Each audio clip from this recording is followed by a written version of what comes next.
You're going with me or without me. And that's it. Welcome back to the show, everybody. Yes, we're talking about the movie Let Him Go. It's kind of a really cool movie. I saw a lot of the trailers leading up to it. Was really excited to check it out.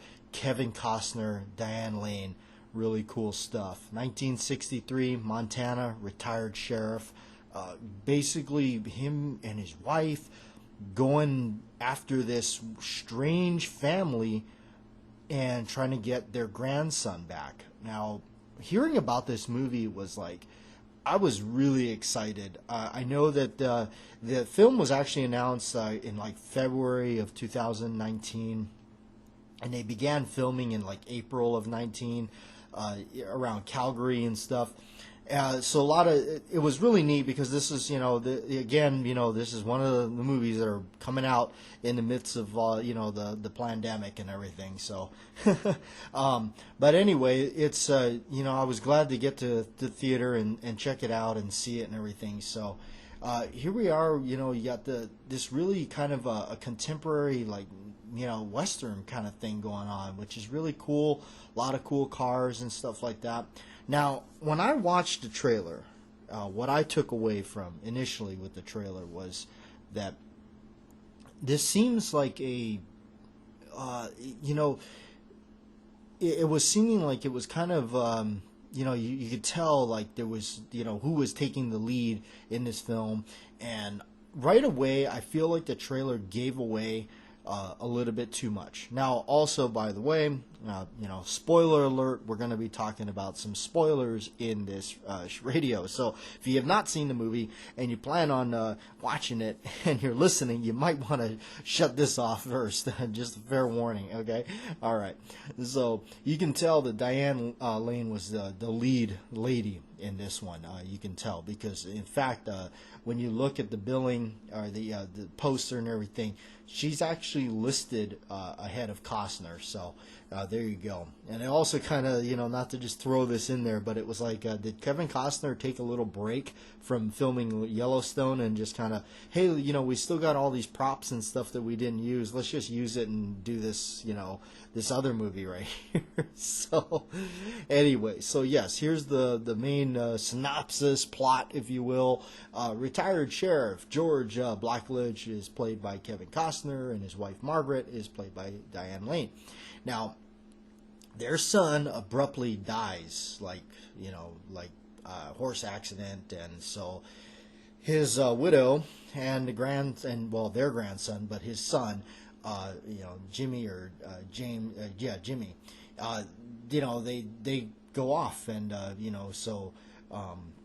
she Lorna, which is the mother of the little grandson, she goes off with him, and she marries this other guy, this Donnie Weeboy. So anyway, they're kind of, it's like this, we don't know, here's Diane Lane and, Costner thinking, well, we don't know about this and, what's going to happen. And so Diane Lane witnesses in town that, here's, they're growing very fond and attached to the grandson.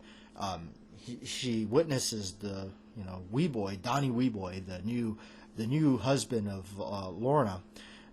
He's abusive. He's hitting her. He's hitting the boy. He's being, abrupt. So that just sets her off. Lights are fused. Now she's on this mission. So when she goes back to, go to the department, you can see she's like baking a cake to kind of like, have a reason to go over there. Maybe perhaps like talk to Lorna or something like that. But she finds out they're gone. Poof, gone. Where did they go? No warning, no nothing. They're just disappeared.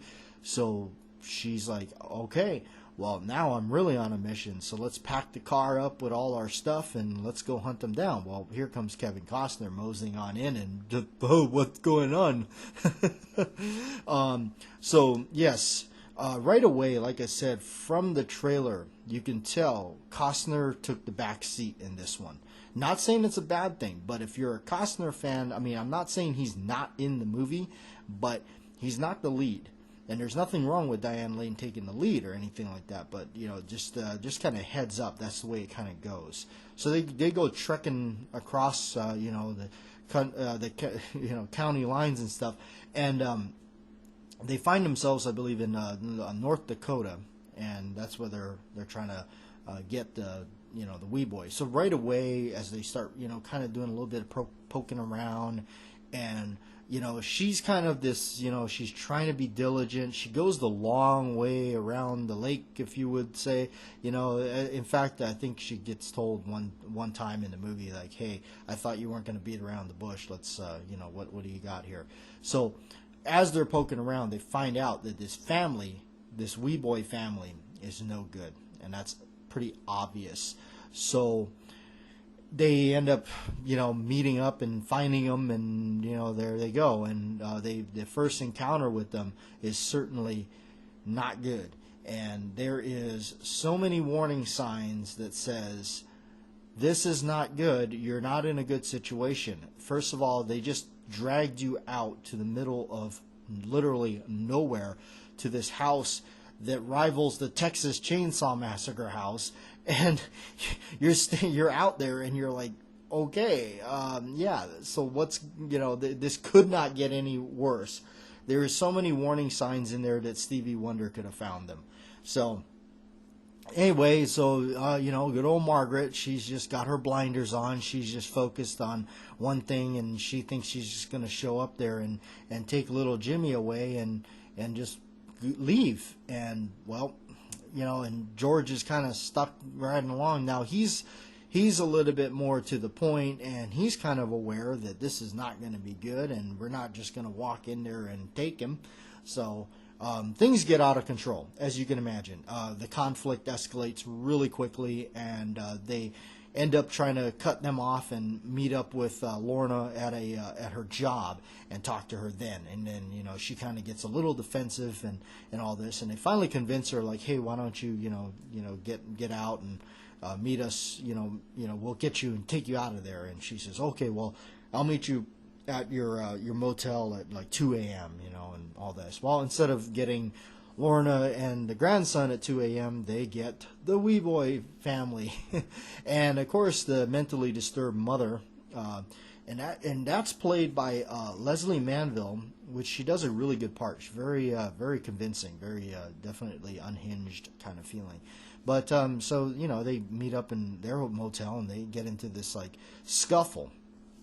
Well, it gets really bad because Costner attempts to pull his old service revolver that he used to carry as a sheriff. It's a really cool Model 10 Smith. But that goes really bad, and they wind up, pretty much holding Costner down and taking an axe and removing a few of his, half his hand, in a sense. If that is not enough to tell you that this is not good, and you might need to throw the key in the bucket, no, Diane Lane is still determined to, attempt to get him back, the grandson. Even when Costner's in the hospital, completely bandaged up, and the sheriff comes to talk to him about what happened. It's clearly the sheriff is crooked. He is on the wee boy's side. So, I mean, more and more you're like, okay.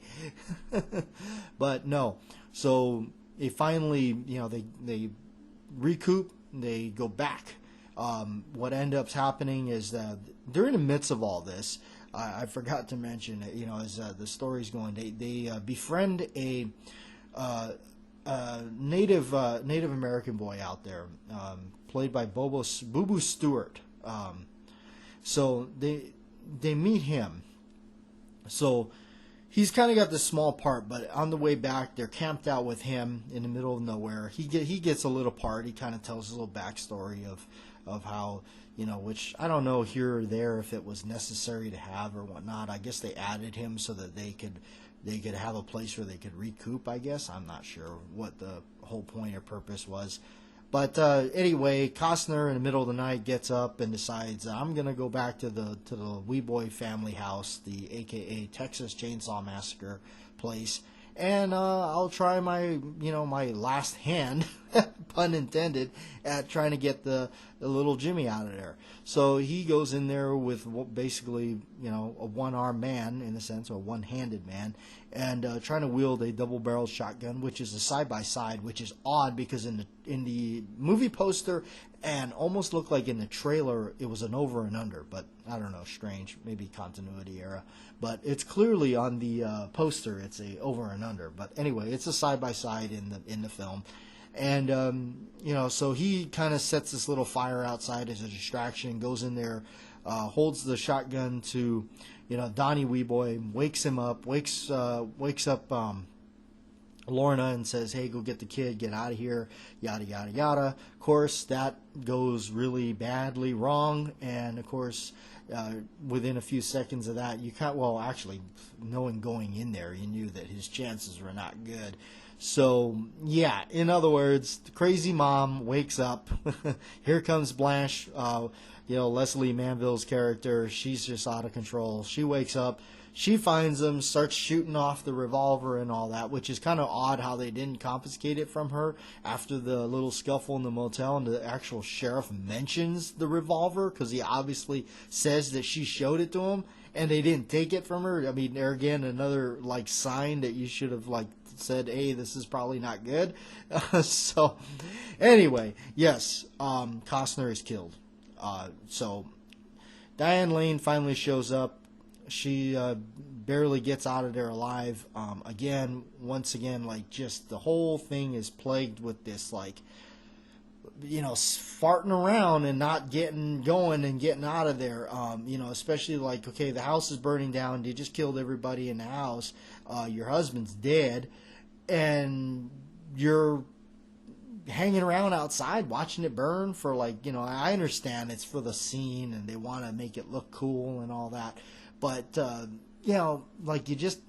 an entire family dead in a town with a crooked sheriff, and you just burned the whole house down as well. Time to get out of there. So, really, a lot of this is caused by Diane Lane's character. All this chaos is caused by it. I understand they're trying to save the grandson and get him out of this horrible situation. But sometimes you kind of need to diligently go about something, in which they did not. Now, granted that there's the whole story, that's kind of in a nutshell what's going on. I know it sounds like I'm kind of totally trashing the movie, but let's put it this way. The movie had a really good story. The movie had a very, very good plot. If it only had taken time to kind of explain things, kind of go into maybe perhaps Kevin Costner's backstory, because they touch on it here and there, but they don't really, there's not much to, you're almost kind of led to if you don't pay attention to certain things, you're like, wait a minute, this guy was a sheriff? They kind of give you a little bit of hints, right away when she's packing up everything to go on this excursion, this seek and destroy kind of thing, where she opens up this old box and takes his service revolver out of it, and you see his badge and stuff in there, but that's it. Now, the only time you get some sort of backstory on him is when they actually go to a place outside of North Dakota or somewhere around there, and they're actually talking to the sheriff's department, and the guy says, hey, you were with the old sheriff or something like that. You were with him and you did this, right? That was you? And he's like, yeah, that, I had a little help, and oh wow, So they kind of tease you a little bit with his backstory there, but it's kind of what else is there? So right away in the beginning, you're trying to figure everything out. You see Lorna's character. You see her with the grandson. He's pretty much a toddler or infant at the time, and then you see the younger guy, and you figure, okay, well, he must be with her. Okay, by the time you even get a grasp on that, he's dead. Diane Lane's character Margaret looks out the window, sees the horse coming back, which the son is supposed to be riding. She freaks out. She's not even it's what's going on here? She starts screaming for Kevin Costner. George, oh my gosh, George, where are you? He comes out of the barn. looking at her. She's got like this distraught look on her face, and it's like, I don't know if like some kind of osmosis thing happened or The Shining perhaps. And then he just jumps on his horse and just goes randomly. I guess he knows where he was at. Finds him at the stream. He's dead, and yada yada yada. Then next thing you know, it cuts from that, and all of a sudden Lorna's getting married to this wee boy guy. So again, like if they had more like backstory, who's the wee boys, who's this family and all this, if it would have taken time to develop the characters, to develop Costner's character, to develop Diane Lane's character, Margaret, it would have helped her character throughout the movie. Help understand like, hey, wee boys, who are these? If you would have developed more of the character and brought the movie out a little bit. Now it has a running time of 114 minutes, so you're talking it's shy of 2 hours, but they really could have.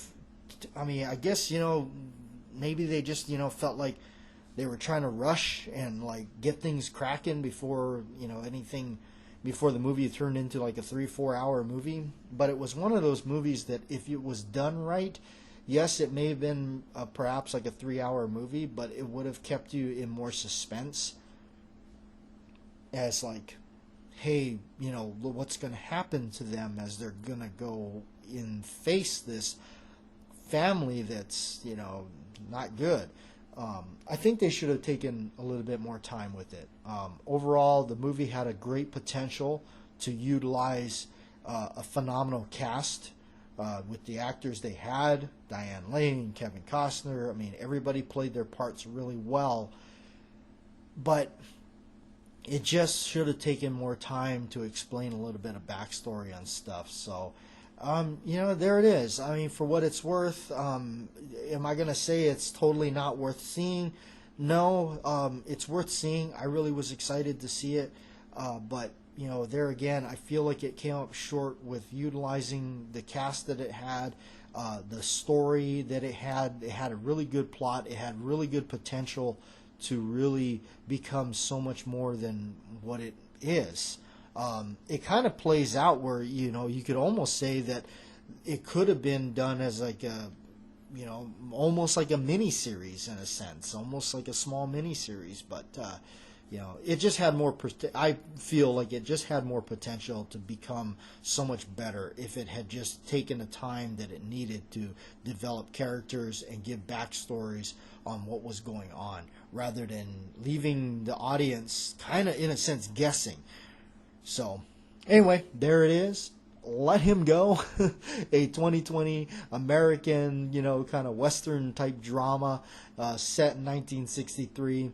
Really cool stuff. So, thanks for listening to the show.